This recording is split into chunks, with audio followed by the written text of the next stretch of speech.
مساكم الله بالخير، يا مرحبا وسهلا، حياكم الله جميعا. طبعا الملعب ممتلئ خلاص، فما في اي جدوى من ذهابك الى الملعب، ما راح تدخل ابدا.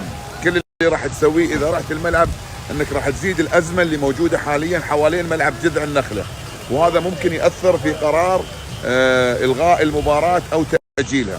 فنتمنى من كل الجماهير الموجوده حاليا ترجع الى الساحات المخصصه لعرض المباراه.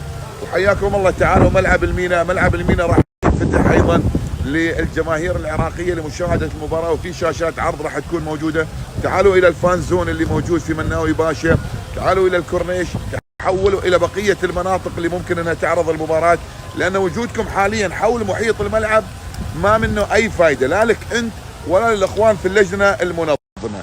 فعشان تصير الامور بطريقه الى نهايه المباراه، نتمنى من الاخوان اللي ما قدروا يدخلون الملعب يرجعون الان مباشره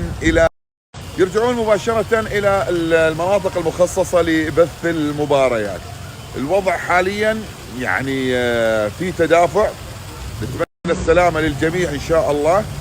والملعب امتلأ خلاص، يعني ما راح يدخل احد، هذا فيما يخص الجمهور العراقي. اما بالنسبه لجمهورنا لا حد يروح الملعب، راح يتم نقلكم مباشره من الاماكن المخصصه الى مكان تواجدكم في الملعب ان شاء الله اذا ما سمحت الامور.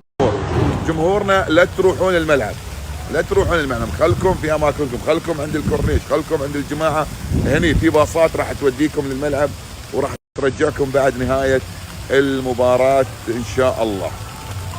السلام ان شاء الله للجميع، لان الوضع حقيقه يعني في عشرات الالاف اللي راحوا للملعب